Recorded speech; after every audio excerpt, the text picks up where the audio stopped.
And welcome back, everybody, to another episode of the always pressing PGA DFS podcast, previewing the 2023 AT&T Pebble Beach Pro-Am. In order to do so, you can follow me on Twitter at BDintric, and my co-host is always on Twitter at DFS Golf Gods. Jesse, how are you doing, my friend? I'm doing well. How are you? Doing well, doing well. So how did you like the Farmers? That I thoroughly enjoyed the tournament. The golf was awesome to me, and DFS was almost really good. Yeah, it started really good, but the whole Friday thing just completely derailed any chances that I had. The Thursday thing, you mean? Well, Thursdays, yes. Yeah. The second day of the tournament derailed me with when the wind picked up. But otherwise, man, Torrey is like I forget it every year, and I'll probably forget it next year. It's awesome to watch. It's just a great layout, great place to watch professionals play golf. And the winner's 1,300, pretty respectable. Yeah, I mean, it was a great tournament from start to finish. Yeah, what I loved about it, besides the carnage on Thursday, was I laugh because there's a handful of like quote unquote experts that talk about this stuff that throughout the week were like, I hate Torrey Pines. It's such a boring course. All them like, how the heck do you think it's boring? Like, especially over the weekend, like on Friday, when you saw a handful of guys go like 4 under, and that was like the great round, and other guys go 5-6 over, and then you see Rahm on Sunday shoot 5-6 over, and then other like Keegan Bradley shot 5. Like, the fact that there's that kind of volatility between professional golfers on the same exact golf course is pretty darn awesome. We don't see that every week. So, yeah, I mean, yeah, Palmer shot 82, Ben An shot 83 on Saturday. Davis Thompson shoots 80. I mean, and then and the winner Max Homa shoots 6 under, and Keegan 6 under as well. So it was just if you're keeping it in play, it's not that bad of a time. But if you hit the ball, if you're spraying it, I mean, and that's what we said going into last week when I said when I played, and it probably was 2 more weeks of growth since I've played there. If you missed a fairway, I don't care how good you are, it's going to eventually catch up with you in a very, very bad way. It was nasty. Like some of the shots guys would hit, I was blown away. Like how they put, but that's why they're pros, obviously. But then there was other shots they'd hit and they'd have no chance. Like they were even like just praying it would find the fairway so they could lay up and go the next route or something. So it was cool to see. I loved the challenge of the course. The wind part sucked. Like technically there was a wave advantage, I think about 3-ish strokes, 4 strokes maybe. So it was a chunk, but I laughed because like we talked about it in the Discord. Like I made 3 lineups, one all south north, one north south, one combined. My combined one went 6 of 6. And my all south went 5 of 6. And the worst part was they could have been really, really good because I had Max Homa in the combined one, and I had Sungjae in the combined one. But then I had like 3 guys that over the weekend combined for like 12 over par. So they did nothing. So it was just one of those nut punches where you get like a 6 of 6, think things are going to go well, and it just doesn't happen. Yeah. But I played 20. I played 20 lineups, and if you guys are wondering why Rahm didn't win, it's because I had 20 Rahm lineups. Yeah, it was funny when I was messaging Jesse on Thursday when Rahm started to make his run. He's like, "Wow, I thought I jinxed him because he played." I thought he was going to miss the cut, and then he had a elbow back 9 in the wind. Yeah, Finau was my one and done. He sneaks into the weekend, and then that Saturday he went just lethal. Friday went lethal. Yeah, Friday went lethal. Like 700 or something. Yeah, he shot 700. And then a buddy of mine texts me and goes, so because he's in the one and done too. He's like, so what do you think Finau's going to do today? You know, I'm expecting a sneaky, barely top 10 finish by the time this is done because this is what Tony does, and he's gonna. I'm like, he could break the course record because it's Tony, but at the same time, like, yeah, he's gonna, grind it, miss a lot of putts, and that's what he did. That was Tony Finau in a nutshell. Finished 9th. So, but it was I loved watching that course. It was awesome. The greens, it was a shot maker's golf course, like we talked about. Like Homa's irons into those par 3s were just ridiculous. His irons were on point, man. His approach game was insane. Golf shots. Yeah, he was hitting it really well. What did you think about them having him on that par 5 13th? I think it was where he had the earpiece in. What do you think about that? I'm glad I caught that. That was awesome, man. I mean, that was really cool. Different. I'm glad that they're trying different things. CBS especially. I mean, CBS has been one of the ones that has golf that has been the most tilting to watch because of the insane amount of commercials that they have and just bullshit that they talk about during the round. So to have that with no commercials, it was great. Did you see that they talked to Sam Ryder's mom coming down the fairway? Yeah, that was interesting too. I didn't see it, but I thought that was probably not a good idea. No, because she mentioned how she's glad she's here to see his first win. That was one of the last things she said. And then literally the next thing cuts to him missing the green and chopping it out of the rough. And like I think that was right before he either saved par and then did the double bogey, or that was a double bogey right after that. You got to keep this stuff to like Saturday, like the third round. You can't have these walking interviews. Yeah, on the last day. On the last day, even if it's with the mom and she's 20 like it's a cool story. Yeah, it's a cool story. But yeah, make that on round 3 like they did with Max. Max's was round 3. That's cool. Everybody knew what was going to happen after Ryder opens up and has a huge lead going into the third round, shoots even par, fine, whatever. You just knew that he wasn't going to win. I mean, that's just such a hard place to win in such a ridiculously good field. Like somebody was going to chase him down, or he was going to fall. And both. Well, and we talked about it, and other people did too. It's no one has gone wire to wire there since like Johnny Miller in like 82. And so that was like for him out of all people, and it's nothing against Sam Ryder, but for him to go wire to wire in that field, he's never had a win. Exactly. He's not a close. We've talked about Finau forever. We talk about all these guys. It's tough to learn how to close once you do the floodgates open. But it's just hard to win, period. And when the pressure's on in golf, man, I mean, it's just different. And we also said, when you recapped like past events, the cream rises to the top at Farmers. You saw all the names behind him. It's like, okay, one of these guys is coming. Like one of them's coming. It's very simple. Who is it? We don't know. Many said Rahm, which was crazy because, he was 4.5 to 1 to start, but then after that round 1, he was 18 to 1 going into round 2. So it's one of those things. And then he almost made it worth every penny. All things said and done. And he did. So something to think about going forward with a guy like Rahm, because he's going to be low odds for quite a while, folks. So get used to that show. But I loved it. It was great golf. It is going to be completely different than what we see this week, unfortunately. So let's get into the AT&T Pebble Beach Pro-Am, the 3-course rotation. So everyone gets to play 54 holes. Yes, I said 54 holes. So you get to do that and much, much more. So why don't you give us some past event history? Yeah, you got they play Pebble, Spyglass, and Monterey Peninsula. I'm sure you'll talk about all 3. But it's been that way. They've played Spyglass since 78. Pebble, obviously, the main course since 1947. And Peninsula has been in there since 2010. So plenty of course history. Last year, Tom Hogue, 19 under, 2 shots over Jordan Spieth. 2021 winner was Daniel Berger, who hasn't played golf in forever, which sucks. But 18 under. Real quick, it's funny you mention that because even like Mayo, who's pretty in tune with all this stuff, he's asking where's Berger. Like, there's nothing on him anywhere. Like, no one knows what's going on with Daniel Berger. Yeah, it's wild. Must be injured. That's the thing about golf in general. Like when you get injuries, like nobody talks about him at all. Yep. Just hope he doesn't go the way of Anthony Kim. So 2021, Daniel Berger, 18 under, 2 shots over McNeely. 2020 was Nick Taylor, 19 under, 4 shots over Kevin Streelman. Phil Mickelson has won this 5 times. His 5th time was in 2019. 19 under, 3 shots over Paul Casey. Ted Potter Jr.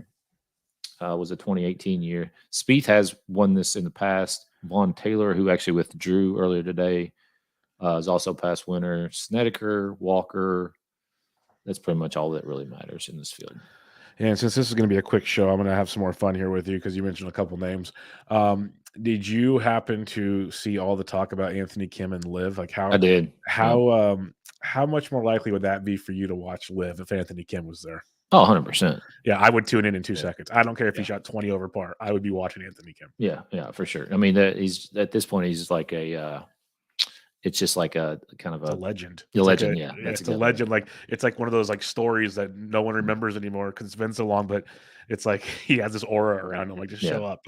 Like he legit could shoot bogey golf, and I would watch every hole they let me watch. I'm with you. I don't know when his because that insurance or whatever money that he got, it was like couldn't play for 10 years. I don't know if it was lifetime. I can't remember what it was. There was definitely a stipulation on years. Otherwise, he'd have to pay it back. But then again, what they're going to pay him. Well, that's what I'm saying. Like you write the check. Write that into his contract. Like you pay this back and then give me this much. So I'd be a fan to watch that. That'd be pretty freaking awesome. I'm with you. The other thing, did you watch? I think it was on Saturday, round 4, the Phil Mickelson tweeting throughout the entire round of golf. I just saw his one tweet about talking about fashion and Sam Ryder's joggers. Yeah, joggers, and then somebody tweeted him. I think it was another pro golfer. I can't remember who it was, about the fucking stupid button ups that he was wearing for a while. And he's like, "See, I'm not a fashion expert." It's like, well, what are you talking about then? Yeah. Like, but he's bizarre, dude. He said a lot of things. Like he said he could still win on the PGA Tour, especially majors, but he's reserved the fact that he'll never be on the Ryder Cup team in the PGA Tour again. Like all these things, he was in his cups. I think it felt like he had that vino rolling, and he was just doing his thing. So that was interesting. And the other thing I meant to mention earlier, when you mentioned Benny On's 83, did you see his tweet after Saturday? It was. This is why I love Benny On. It's I tried my hardest to break 80. To break 80, but on the bright side, Chick-fil-A still open today, which was great. And then he was given his Chick-fil-A order to when they asked. I'm like, that's good. See, like that's the personality I enjoy from these guys. Right. Like Max, like I could have talked Homa forever, because every time I look on Twitter, there's a new interview or a new something. Like, how do you not like Max Homa? I'm not saying many people don't, but like the dude is freaking so genuine and amazing. So to see like Benny On do things, and these other guys, it was even Michael Kim on, I think it was Tuesday before the tournament started. He was asking the question we've been doing. He's all, would it be better for me to start on the north or the south? Or that's so good. Yeah. I was like, he's even struggling with it, so we're not alone. Yeah, but I knew when he said that, I was like, "There's no good answer." No. When the professional golfers you're just like, "Whoop, there goes that one." Right. So it was fun. So I hope, basically what I'm trying to get at, I'm hoping more of these guys start to use social media and stuff to like have fun with the fans, because that's another angle. It's awesome to see them like, hey, they're normal dudes too. They're just better at golf than all of us. 100%. All right, course history or course info here. You mentioned Pebble, Monterey Peninsula, Spyglass. I'll keep it brief on Spyglass and MPC. Spyglass par 72. It's about a little over 7,000 yards. They're all small courses. So the one thing with this course, like 4 or 5 holes are on the get the ocean view, the ocean wind per se. The rest of it's all tree lined, and it's an uphill battle. Like it's the slopiest of all of them. So it's the biggest grind. And when conditions get really tough, it can get nasty because the winds can swirl inside the trees. So it's an interesting course. It's going to be like the toughest course out of the 4 most likely, or out of the 3 most likely. Not always. These guys are all good at their own things, but that'd be the one. If you have to like pinpoint a struggle bus, that would be the one. MPC by far the easiest course. It's a par 71, but there's still 4 par 5s because there's 5 par 3s, and it's below 7,000 yards. So this is the course you want to just target like crazy in your showdowns. You want them, and usually the big stars play. They usually go Monterey, Spyglass, Pebble. So just keep that in mind. It's not going to really affect you because they all play the same course, but it could. So very, very easy course. You want to get it, and I'm really curious to see what the course looks like though, because when we had our floodings a couple weeks ago, MPC got whacked hard. Like the ocean got so high, the ocean was on part of the golf course. It's apparently repaired, because I've been wondering what's going on, and I've seen minimal reports that it's fine. I'd imagine it's still very soft because it's probably still a little wet. It's tough to dry it out that easily, but they have the funds to make things the best they can. And if they're playing on the course, it's playable. Let's put it that way. So something to keep in mind. Maybe the rollout won't be as much in those areas as it would in other spots, but I don't think it's going to affect these guys too much. And then you got Pebble, the gem of them all, as people know. It's another par 72. A little over 7,000 yards. You got the par 3 7th. That's awesome. The par 5 18th. You have to go around the tree in the middle of the fairway. There's a ton of good the par 5 second hole, which is a gettable hole. They're all gettable holes, was the bottom line, if it's not too windy. The weather is something to keep an eye on. It doesn't look like it's going to be that bad. It's going to be very cold this week. That's the one thing. It's going to be very cold. Like mid-60s would be amazing if it gets there. It's going to be very cold. It's been freezing here in the morning. And I mean, like ice on my truck in the morning. So we'll have to keep an eye on that. And then there's rumors of a chance of rain Thursday night into early Friday. So you might get a little moisture there. And then Sunday's got scattered showers, but that doesn't matter because you hope to get to Sunday. So that's something to keep an eye on. And the biggest defense, like I kind of hinted at, it's the wind. I don't see it being too windy unless that storm really comes in hard. So maybe late Thursday's around could get quite windy. Something to keep an eye on, though, because they haven't mentioned a lot of wind with this, and it's an overnight storm, so it might not affect the round. So I wouldn't go crazy yet on that, but something to keep an eye on as the storms can change quickly off the coast here. The other thing I'll mention that you'll hear a lot, these greens are super small. Pebble's like extremely small, smallest on tour. Spyglass and MPC are small. They're not as small as Pebble.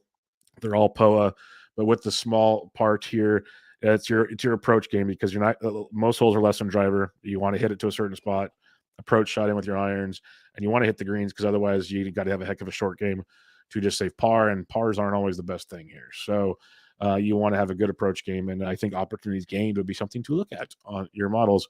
So Jesse, what stats are you looking for here, and what could be a long 6.5 to 7 hour round of golf each day?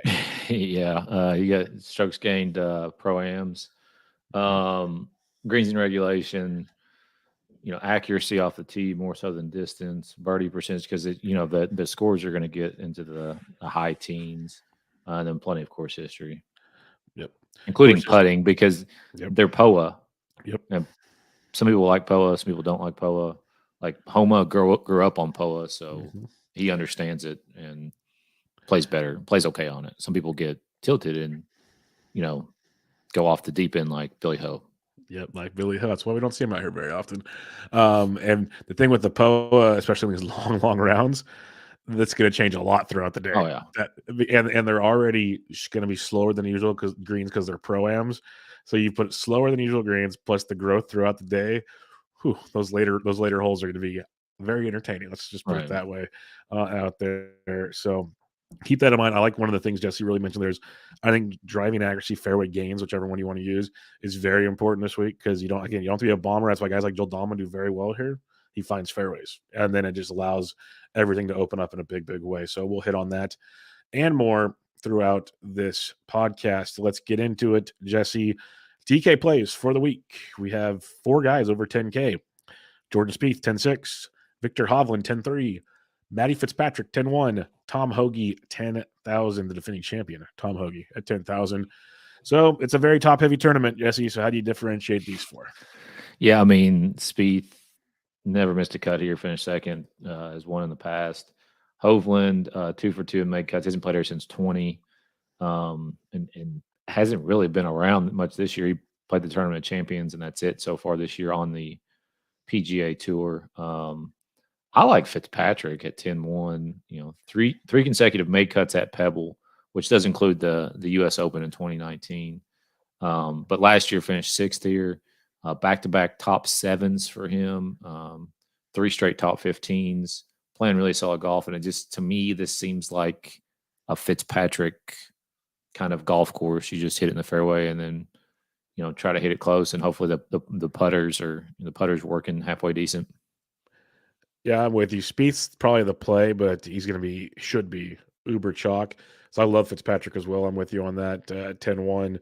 He's great off the tee. His par 4 scoring. These are shorter par 4s, very, very good in this field. And we just know he can grind it out and play well. Don't mind Hoagie either if he comes in lower owned. Might be a little more popular, but at that price, he might not be, is what I'm kind of curious to see. If he does come in low owned, I have no problem playing a $10,000 Tom Hoagie in this field. I'll say that much. He's 5th in my model. He's 1st in approach in this field, 6th in proximity, 125 to 150, and 1st in opportunities gained over the last 24 rounds. So I think because he's one of the better iron players out there, especially in these ranges. So it'd be a Fitzpatrick and Hoagie for me depending on ownership when we take a look at that. $9,000 range, you got Seamus Power, who was 20. He had the record for the first 2 rounds of this tournament. And then on the easiest course, NPC shot 3 over last year. So that was entertaining. Powers 98, Putnam 97, McNeely 96, Rose 95, Cooch 94, McCarthy 92, Mitchell 91, Dahman 9,000. Already starting to see the pricing being fun here, Jesse. Yeah, I mean, it just goes straight off a cliff here. I mean, I think those top 3, Power, Putnam, and McNeely are definitely playable. I think that all 3 will be popular. I like McNeely myself of the 3. He's actually been playing this year. He's 31st at the Farmers, 10th over in Hawaii at the Sony, or I'm sorry, 7th over in Hawaii at the Sony, and 3 straight made cuts for him at this event, including 2 top 5s, 2021 and 2020. So he likes it all right. And then Justin Rose, I mean, course history is good, 4 for 4 if you include the U.S. Open. and 4 straight made cuts for him on tour. Kuchar, for some reason, my model likes him quite a bit. I'm guessing he just played so good at the Sony Open. Yep. And that's pretty much all you can wait if you're going recent on your bias there as far as the stats go. He did miss the cut here last year, but before that, made 4 consecutive cuts at this tournament. And then McCarthy at 9,200 finished 12th here last year, coming off a couple made cuts. Not really great finishes this year, but has made both cuts that he's played this year. Yeah, it's a good range. Like I don't mind Power at all. Putnam and McNeely up top for me is who I really like. Putnam. We know he's one of the better putters. He's 5th in this field in putting. He's 3rd around the green here. He scores DK points. He's consistent. You mentioned recent form when it comes to Putnam, just even tournament history: 6th, 55th, 38th, the last 3 years, and then overall 36th at the Amex, 4th at the Sony, and then even finished well in the fall swing. So I like Putnam quite a bit. McNeely's going to be super popular, and for good reason. He's actually 1st in this field over the last 24 rounds in putting, which is very funny. 10th on the short par 4s because he plays the short par 4s well. He plays POA phenomenally. He plays courses with small greens very well. Like it's a thing with McNeely. It's like a type for him. So should be very popular and for good reason. So I don't mind him at 96. Rose is one I'm going to keep my eye on because I think he might come in lower owned because I have him ranked 14th in my model too. He's 8th in DK scoring over the last 24 rounds, which can be big because, again, when it's a 3-round cut, even some 5 or 6s won't be bad if your guys can go birdie festing and just miss the cut or something. So Rose is interesting for me. And the other 2 I'll mention, I love Joel Dahman. I think a lot of people are, unfortunately. He's 9K. He's 9th in my model. He's 5th in good drives, like I mentioned. 5th in opportunities gained, 4th in DK points. He's 19th in proximity. So he's top 20 in most things I'm looking at. He just him and his wife just had their first baby. That's why he pulled out of the Farmers. So if you want to take that baby swag, Homa did it a few months outside of having the child, but that's why Dahman pulled out of the recent tournament he was in. I don't know if it's Farmers or Amex, one of the 2. Just had their little son. So and he's played very well here. He's a cut machine at this tournament. 6th, 60th, 14th over the last 3 years. So Dahman's a guy I like a lot at 9K. The potential leverage play in this range, though, I will mention Keith Mitchell. And this is a guy, he's always a GPP only guy, but it's T12 miscut, T32 miscut, T47 at this event. But he's gained over 10 strokes total in those 5 events, even with the miscuts. So when he's on, he's really on, is what I'm trying to say. 22nd at the Amex, miscut at the Sony. It's just what Keith Mitchell does. He's 9th at Houston. He can go super low, and you wouldn't be shocked if he contends here. You wouldn't be shocked if he missed a cut here. This is Keith Mitchell in a nutshell. But that's what makes him a really good GPP play in this range. He's 1st off the tee in the last 24 rounds in this field, 8th in par 5 scoring. It's just, can he putt? Because he's 114th in putting. That's always the thing with Keith Mitchell. Can he putt? So makes for an interesting tournament play at $9,100. 8K, got Pendrith, Dietrich, Smalley, Griffin. Kiz is back. Burmeister, Moore, Lipsky, Molinex, Nick Taylor, and your boy, EVR. This is actually a better range almost to me than the 9K range. A little bit. Not always, but a little bit. Yeah, I mean, it's sketch here. Thomas Dietrich, 8,800. He's never played here, but has been playing very well this year. Played the Farmers, finished 37th, 26th at the American Express, and hasn't missed a cut in a long time, whether that be on the European Tour or the PGA Tour. Alex Smalley at 8,700. He did miss the cut here last year, but it's coming off couple made cuts in a row on tour.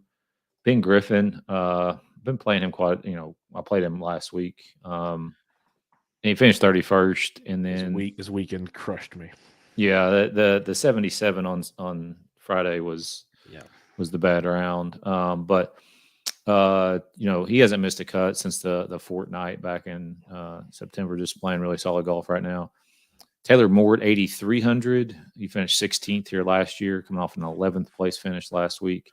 And then, EVR. So I think I mentioned him at the American Express. That's where it was. He finished, He was 6,700 there, finished tied 6th, scored 122 DraftKings points, which was 74 above his expected DraftKings points at that good price.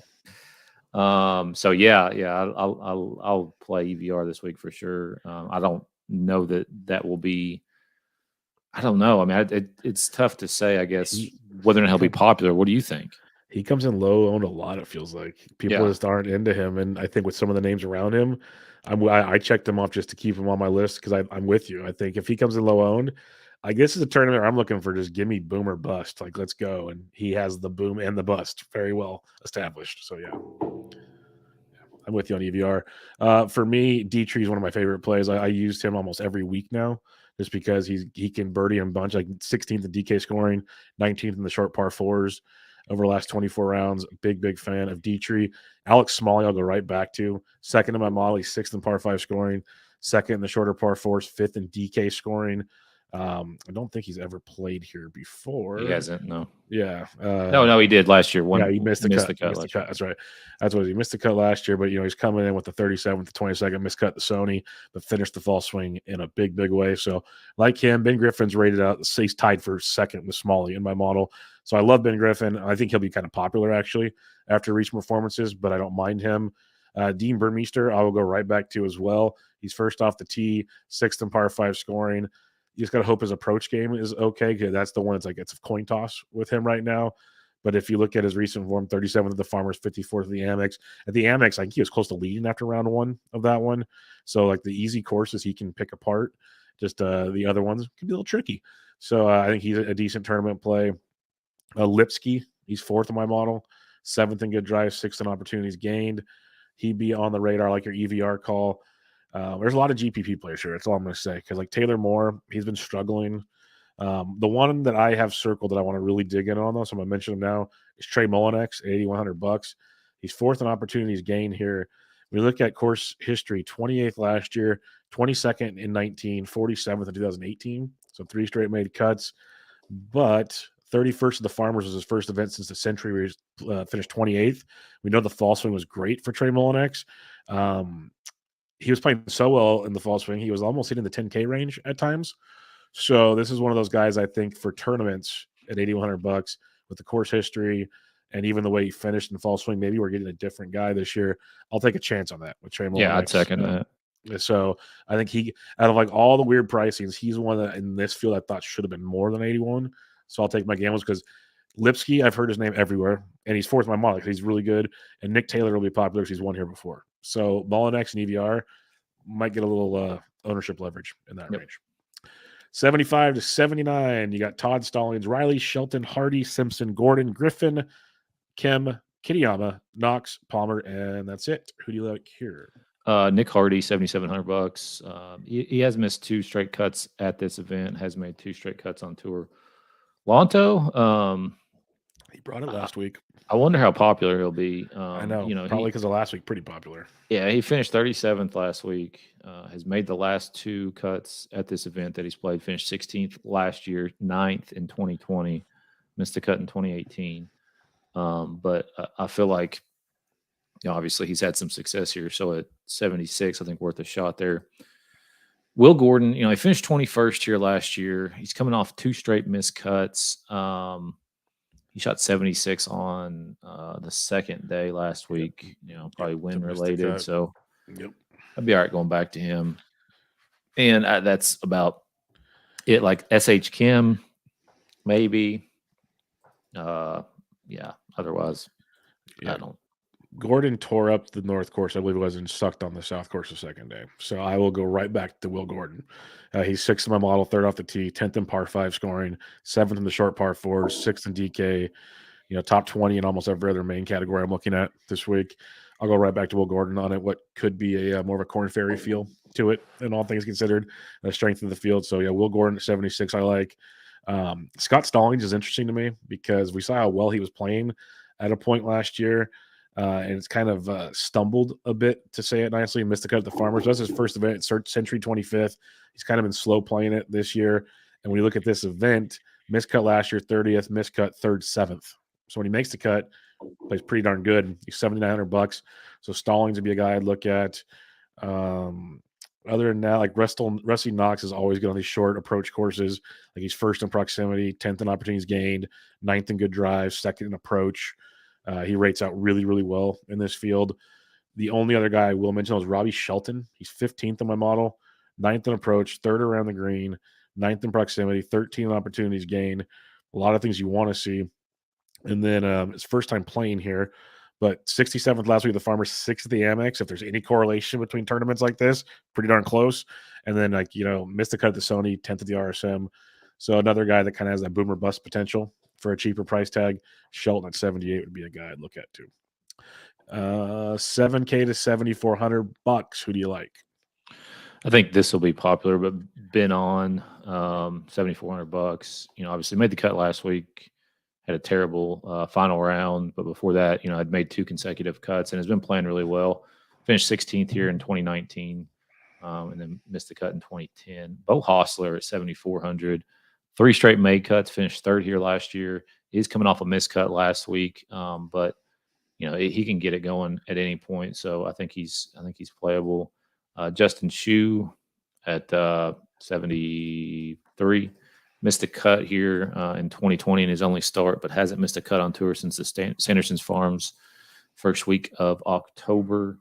Danny Willett, 12th here in 2019. It's just what's going on with him, as far as his health. I don't know. Like, he missed the cut at the American Express and then WD 2 consecutive tournaments after some bad starts. But, especially if it's windy. Willett can play in the wind. We know that. Harry Hall at 7,100. Never played here. He did miss the cut last week at the Farmers, but had made 2 consecutive cuts before that. And that's all I got in this range. This is where you're going to hear a lot of stars and scrubs approaches, which makes sense in a field like this, especially in a 3-day cut event. So this is where you can get different if you want to take chalk up top. I'll just put it that way, because there's a lot of definite tournament appeal. I love the Bo Hostler call, and he rates out horribly in my model. But if it gets windy at all, he's perfect. He's coming in, like you said, decent form outside of the miscut last week. But, Farmers almost has a U.S. Open feel to it. It's like if they missed the cut, you kind of especially the way the wind was on day 2, you kind of give the benefit of the doubt a little bit. Right. So I kind of because we've seen how well he's played here. He was in the final pairing last year with Hoagie. They were tied for the lead. So he knows how to play this course if worse comes to worse. A couple other guys, though. Bramlett at $7,400 is someone I'm taking a liking to this week. Missed cut here last year, but 63rd and 18th the previous 2 years. Recent form, though, 13th last week at the Farmers, 54th at the Amex, 54th at Sony, made cut at the RSM, 9th at Houston. So he's made at least 5 straight cuts as far as I can see back here. I like that from Mr. Bramlett. You mentioned the number 1 ranked guy in my model. So my model might be broken. Let's put it this way. Matthew Neesmith. He's first in my model. He's 5th on par 5 scoring, 4th in good drives, 7th in DK scoring over the last 24 rounds, 65th, 16th, 11th the last 3 years here. So the course history is very, very strong, but he's coming off of 3 straight miscuts. So pick your poison. Is it course history, which kind of weighs heavier for me, honestly, on this event than anything. So Neesmith at 73. Sig and Sue are interesting, but Lashley plays really well here. Very good driver. He's 10th in good drives. I like him at $7,300. Ben Taylor rates out phenomenally. He's playing bad golf right now, but he rates out really well. So I have to look at that some more. Troy Merritt's a guy I like, a guy that rates out horribly, but at events like this shows up at $7,200. And then I'll throw Harry Higgs a bone at 71. I'm a fan of that. $700 for Harry Higgs. And if you're desperate, I'd say Dylan Fratelli at 7K because he can go low with the best of them. But I'm not in love with much as we get farther. That's why I say him. He's 24th here last year because when you get into the 6K range, it gets really nasty. So if I can stay above that, Fratelli 37th at the Farmers, even a bunch of missed cuts before that, though. So pick your poison. Speaking of that 6K range, Jesse, who do you like? Yeah, I've got 2. Kevin Tway at $6,900. Yep. He's made 1 cut out of 4 tries. He did miss the cut here last year, but has made 3 straight cuts on tour. And then Norlander, he's made 3 straight cuts at this event. He hasn't played since 21, but he played 21, finished 26, 20th, 25th, and 20. And then 2017, he finished 39th. But it's coming off a miscut last week, 39th week before miscut, 15th miscut, 24th miscut. It is what it is. I can't. Maybe you'll have some other guys, but I just Dylan Wu maybe at 6,600, finished 59th here last year. Played great at the Amex on that Sunday. Yeah, I just don't. I can't click on any other names, man. I'm just not going to be in this range. Yeah, if you want to go superstars and scrubs, I have Kevin Tway. I liked him last week. Like him again this week. Eric Cole, 32nd my model. He's 4th in par 5s or last 24 rounds. Really solid putter. We look at recent form from Mr. Cole. Miscut last week at the Farmers at 36th, 61st, 39th, 35th. It's $6,800. It's pretty darn solid, all things considered. I had Norlander, a lot of it because of that course history here.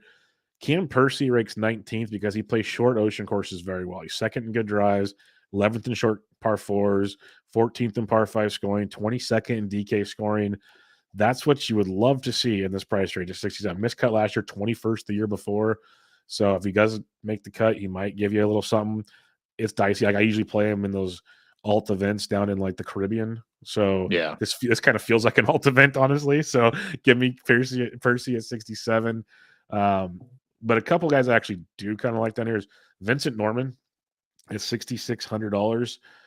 He's coming in with 44th last week, 54th the week before.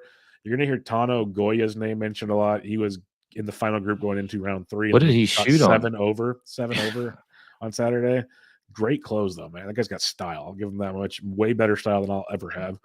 But 53rd last week, 26th the week before. So he'll give you something to maybe take a liking to.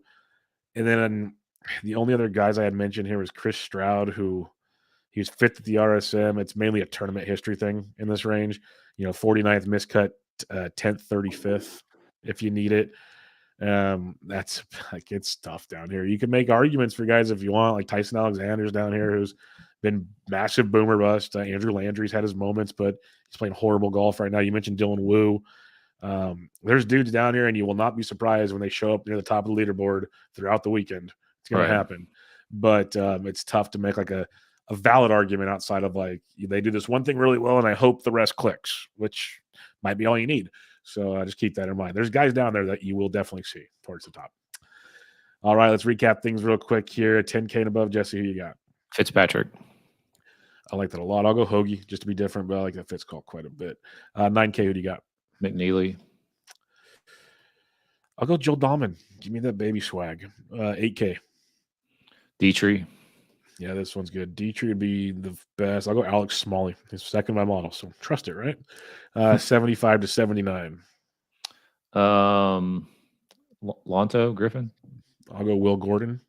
7K to 74. This is a kind of a pivot off of what I suspect will be a little bit more of a chalk you've been on, Bo Hostler. Yeah, I like the Bo call a lot, especially because a lot of people use, like I use Fantasy National, I use Fantasy Labs. A lot of people use what I use. And a lot of people use similar stuff, targets that I'm using, not the same. So the model will be different. But when it shows a lot of red in his model right now, that'll steer ownership away in a big, big way. So that is interesting to me. But I'll go with Matthew Neesmith at 7,300. And then if you got to go 6K, where are you going? Tway. I will go with Vincent Norman at $6,600. Just go full YOLO with Vincent Norman. All right. On events like this, we do not condone cash play. We do not condone it because it's a 3-cut event. Plus, it's just absolute garbage. So I would steer clear of that. But in a tournament, Jesse, who are 3 guys you're starting with? Dietrich, Hostler, Van Rooyen. That allows you to do a lot too. It gives 8,600 left. I'm going to be pretty balanced this week. I'm not. Yeah, pretty much what I'm going to do is I'm going to make my 3 lineups in the Pat Mayo. It'll be a stars and scrub, and then it'll probably be 2 really balanced lineups. That'll be pretty much what it is. And so I'll start with Dahman, Dietrich, and Smalley. Still, like, doesn't make you go too far down. And I like that start right there and in a big way. None of us talked about kids, by the way. That was interesting. Just noticed He hasn't played any, has he? I know. That's what I'm nervous. Like, perfect courses for him. There's no doubt about it, but he's just not playing. And when he is playing, he's like it's a tough one. I hope he wins. I'd love to see kids back on the leaderboard, but it's tough. All right, let's look at the DK Sportsbook. And it's funny, I put this up like a half hour before the show, and Spieth was plus 1,000. He's up to 1,100. Fitz has moved up to plus 1,100. So they're tied for the most expensive with Hovland at 1,200. I can't pay for any of those guys at that price. Maybe Fitz, but I'd rather not. So what do you like in here? And one thing I would say is if you like a guy that's playing Pebble or Spyglass day one, maybe wait. Yeah, would be my assumption. Because if guys go super low on MPC and these guys don't go as low, you might get a better number. Just maybe. Could be wrong, but maybe. I'm with you. So what do you like right now, though? Dietrich's at 50, I think. That's I like it. Halfway decent. Bo Hostler at 60, no, I couldn't do that. I like Bo Hostler on DK, but that's a heck of a price for his DK price compared to that. I feel like he should be 100. Lonto at 90. I mean, that's intriguing. been on at 90. Yeah, I mean, it's a tough. Long shots will win here. That's the Yeah, thing. and they have in the past. See Ted Potter Jr. Yeah, Von Taylor, like this is a joint. Yeah, for sure. Much different than last weekend. Right. That's for sure. For me, I like Dominant 40. I'll just something about that guy. It'd be so fitting if the weekend after home a Domin wins, just because they have that personality, which would be phenomenal between the two of them. Other than that, though, if you go deep, like Nick Taylor is 65. What in the world are we doing right now? EVR at 90. Yeah, I mean, I don't think EVR is going to win, but Yeah, okay, but then you can get it top you 10, could do like a top. Yeah, whatever his top 20 is, it could be fun. Let's see, long shots. Now I got to pick somebody down here. It's just not appetizing at all. Kevin Tway, I don't think he's ready to win again. That's way down there. So yeah, it's brutal. It's really brutal looking at this. Lanto at 90, EVR at 90, Binion at 90. Those would probably be the closest ones I could see being at least formidable if you're looking in this range. Otherwise, like Will Gordon, I love him, but 60 for Will's kind of tricky. Stallings up to 55. That's funny. But yeah, Dominant 40 would probably be as low as I feel kind of comfortable. Keith Mitchell at 35. He's got that appeal as well. So, and you get Justin Rose at 35 in this field, which is not too bad if he keeps clicking in the right direction. I'll say that. Right. Much. All right. I've blabbered long enough about this golf tournament. Any final thoughts for the Pebble, which like we talked about before the show? Pebble's an amazing golf course. It is awesome to watch golf on when it's actual golf. That's the problem with this event. Like it's Sunday. I love watching it because most of the AMs are gone. And it's just like, there we are. Yeah. But up to that point, it's tough. We only get shot tracker on one course. It's just like, it's pretty annoying. So what are your thoughts? I'm just ready for Waste Management next week. Oh, I'm jacked up for Waste Management. Yeah. Like I wish DK pricing was out for that because I do like multiple shows if you wanted to. I love the Waste Management. Me too. That was the last thing I got to do before COVID happened. It was I think I got COVID there, so it was a lot. It was a lot. I'm not even kidding. Like I'd never been that sick in my life, and I got back from that flight. So it was wild. So yeah, it's looking forward to that because it means Waste Management, Super Bowl Sunday, one of the best things of the year. Yep. I'll ask you this just for fun, so we don't have to do it next week. Because we know how Farmers, they changed the day so it didn't go up against the title game. I like how the Waste Management finishes right into like kickoff. Yeah. I think it's a great way. They just fucked up that 1 year and they had that playoff. Yeah, because it almost was like perfect, like right into the coin toss. Yes, 100%. It's the best. And then you don't have to watch 12 hours of freaking pregame. It's like it's the best thing. Okay, I just wanted to check because a lot of people are saying they wish all football season was like last weekend, which I kind of get, but at the same time, something about the party at the Waste Management going into the Super Bowl is pretty freaking awesome. I could see them doing that like in the fall, maybe. Yeah, the crappy tournaments. Right. 100%. But I mean, in January, the NFL is playing on Saturday and Sunday. Yep. A lot of the weekends. So True. There's no way to get around it. And then I hate to break it to the PGA Tour, especially the fall swing.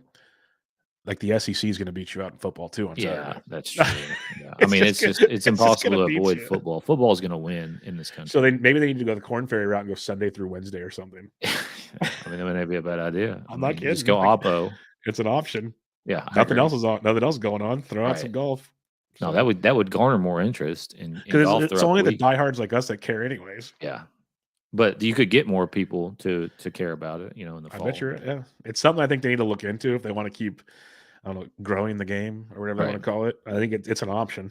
So just for the fall swing. We're talking about after, once football season starts, basically. And think about it for the fall swings for these smaller tournaments.